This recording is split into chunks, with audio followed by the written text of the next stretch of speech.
Cher maître, chers confrères, honorable assistance, bonjour.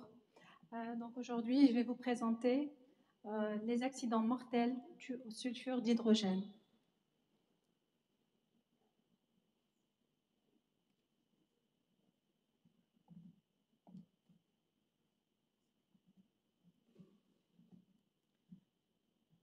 Donc, mercredi 31 avril de l'année 2021, à la prison de Ouadrel, de la wilaya de Béjaïa, aux environs de 10 heures du matin. Un jeune prisonnier a été chargé d'effectuer des travaux de nettoyage et de curage de la fosse septique de la prison. Malheureusement, dès qu'il entame donc son travail, il perd brutalement sa connaissance ou perd connaissance. Donc les gardiens se sont précipités pour l'extraire et le sauver, mais malheureusement, à leur tour aussi, tombent un par un et sont tous décédés. Donc la protection civile arrive sur les lieux de l'accident. Un agent aussi essaye de sauver les victimes, mais malheureusement lui aussi a eu un malaise et a failli lui coûter sa vie. Donc il a été évacué en urgence à l'hôpital de Khlil Amran et les corps des victimes ont été acheminés vers la morgue de l'hôpital France Fanon pour autopsie. Donc, l'agent de la protection civile est mis en observation au niveau du service de réanimation de l'hôpital. Donc, il s'agit de M. D, 25 ans, célibataire, agent de protection civile depuis 2 ans, sans antécédent particulier et n'a aucun traitement habituel. Donc, là, je vais aller un peu vite pour prendre après le temps dans la prévention. Donc, ils ont examiné la réanimation. Donc, tout un bilan a été fait. Donc avec des examens complémentaires pour bien sûr établir un diagnostic. Et entre-temps, les autopsies des victimes décédées n'ont révélé qu'une congestion polyviscérale. Le diagnostic retenu selon le contexte bien sûr clinique et aussi l'accident survenu sur les lieux susceptibles tous d'aller vers donc une intoxication accidentelle à l'hydrogène sulfuré. Donc là, on va passer, le patient a été pris en charge, celui qui était bien sûr encore en vie, après avoir bien sûr eu toute la conduite thérapeutique nécessaire. Donc, c'est quoi l'inhalation accidentelle de sulfure d'hydrogène? Donc, le sulfure d'hydrogène, d'abord, c'est quoi? Donc, le sulfure d'hydrogène ou hydrogène sulfuré est un composé chimique de formule H2S constitué de soufre, bien sûr, soufre et d'hydrogène. Donc, c'est un gaz inflammable, incolore et a une odeur nauséabonde d'œuf pourri très toxique. Donc, il est détectable lorsque sa concentration dans l'air est inférieure à 100 ppm. Malheureusement, lorsqu'il dépasse cette concentration, ce taux, donc il devient indétectable puisqu'il provoque une anesthésie olfactive et qui va constituer un risque supplémentaire d'intoxication silencieuse. Donc on considère la valeur limite d'exposition à ce gaz à 10 ppm. Comment se forme ce gaz d'hydrogène, sulfure d'hydrogène? Donc ce gaz se trouve dans un espace confiné acide où il y a production de sulfure. Bien sûr, le sulfure d'hydrogène est formé lors de la décomposition, en l'absence d'oxygène, des substances organiques, bien sûr, par des bactéries ou des champignons. Donc, il peut ainsi se former dans des fosses septiques, des stations d'épuration, des réseaux d'assainissement. Et la production de ce gaz est surtout favorisée par une baisse de la pression atmosphérique et la chaleur. Quels sont les milieux où on trouve l'exposition à ce gaz toxique? Donc, d'abord, c'est le milieu industriel, dans l'industrie pétrolière, de gaz naturel, les textiles synthétiques, la transformation des produits alimentaires, le traitement des eaux usées, la papeterie, la tannerie. En chimie organique également, le sulfure d'hydrogène peut être utilisé donc, pour produire des composés organosulfurés tels que le méthanéthiol, l'éthanéthiol ou encore l'acide thioglycolique.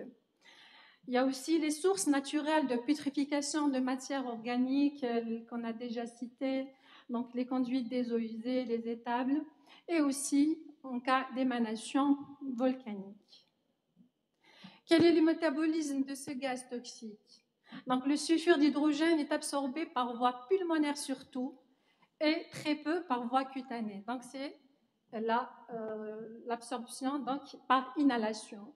Donc, le passage après systémique à travers la membrane alvéolo-capillaire est métabolisé par méthylation et oxydation en sulfate. Et il est éliminé par le rein et le tube digestif sous forme de thiosulfate, sulfite et sulfate. Quel est son mécanisme d'action? Pourquoi il tue? Pourquoi il est aussi grave? Donc, le gaz H2S, donc il va agir directement en bloquant la cytochrome oxydase, qui est l'enzyme de la dernière cytochrome, donc, et va inhiber donc, la fixation des électrons sur l'oxygène qui est combiné à l'hydrogène pour former la molécule d'eau. Donc, et ainsi, il va induire donc l'arrêt de la chaîne respiratoire et une hypoxie tissulaire qui va survenir et qui va agir sur les organes qui sont sensibles. Voilà, donc c'est ce que j'ai dit. Donc là, je passe.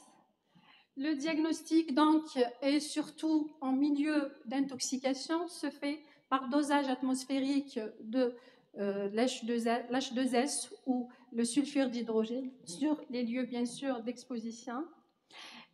On le fait aussi biologiquement avec dosage des métabolites d'H2S. On peut doser l'ion sulfure plasmatique qui est détectable dans les 45 minutes après l'exposition.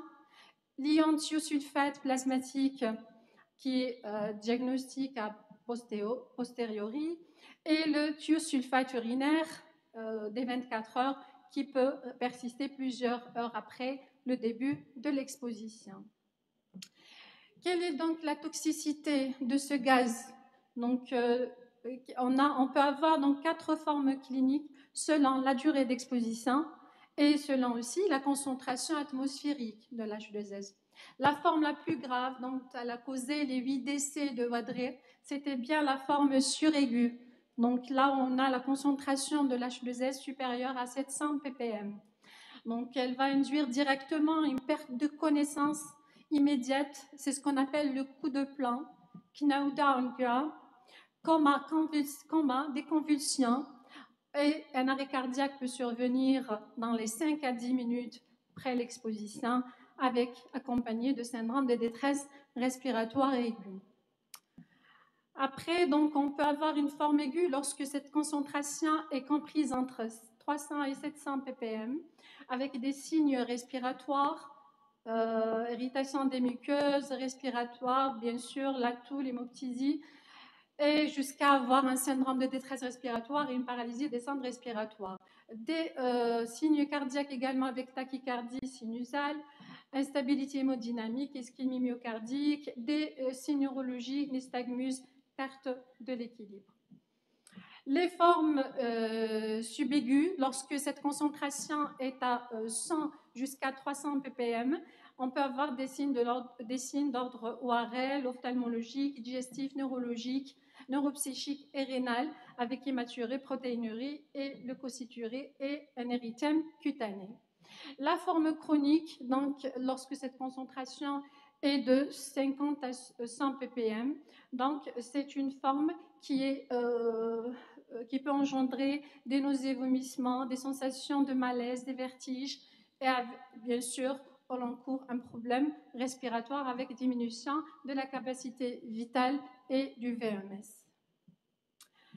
Quel est le traitement donc de cette intoxication? Donc, bien sûr, c'est les traitements de l'intoxication aiguë ou des accidents graves dus à l'inhalation de ce gaz. Donc, c'est un traitement symptomatique, mais qui pose une urgence thérapeutique pour sauvetage Donc, pour sauver les victimes, donc, il y a la réanimation cardio-respiratoire, remplissage, ventilation protectrice, contrôle des convulsions et oxygénothérapie, surtout hyperbare, qui est indiquée dans ces intoxications et ces formes graves, qui vont augmenter donc la saturation tissulaire en oxygène, la saturation tissulaire qui favorise l'interaction de l'oxygène avec le cytochrome, la cytochrome oxydase. Et ensuite, on a le traitement donc spécifique. C'est une détoxification en optimisant bien sûr l'oxydation des ions sulfure en sulfate et thiosulfate en utilisant des molécules comme la nitrite de sodium en intraveineux lente, donc ou inhalée à la posologie de 0,33 ml par kilo. Et bien sûr, on fait une administration dans les 10 minutes de l'exposition. Donc, on peut également utiliser le bleu de méthylène qui va donc favoriser un soutien de la respiration mitochondriale. C'est un puissant antioxydant. Il est efficace aussi contre les dépressions et la contractilité cardiaque et il va diminuer la mortalité des séquelles neurologiques. Donc la prévention, c'est le volet le plus important pour lutter contre ces accidents mortels. Donc le sulfure d'hydrogène est un gaz très toxique et mortel.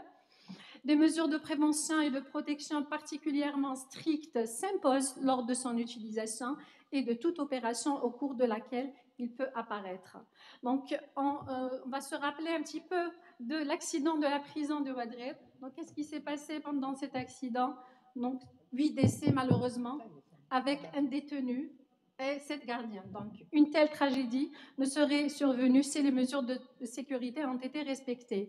Donc, la fosse se trouve dans l'enceinte de la prison. Son curage était régulier et n'a donné lieu à aucun incident.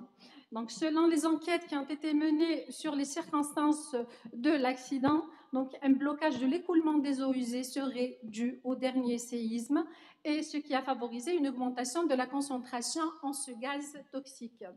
Donc, cette augmentation de l'H2S elle aurait pu être détectée si on avait réalisé un contrôle avec dosage atmosphérique de l'H2S avec un appareil, bien sûr, de mesure obligatoire normalement dans ces milieux avant d'envoyer le prisonnier pour effectuer le curage, bien sûr, de la fosse.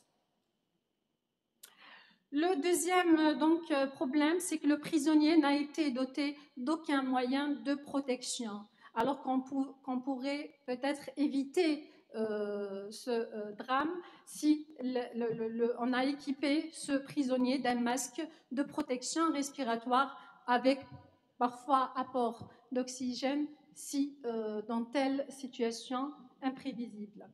Et aussi, troisièmement, c'est les 7 gardiens qui ont perdu la vie et en essayant bien sûr d'extraire et de sauver ce détenu. Donc, on aurait pu bien sûr informer et sensibiliser ces gardiens par rapport aux risques liés à l'H2S et comment mener donc les mesures de prévention. Donc, le prévention, on a dit, reste primordial. Donc, je vais citer rapidement ce qui reste de prévention. Ce sont... C'est bon, vous concluez en 1 minute, s'il vous plaît. D'accord. 1 minute.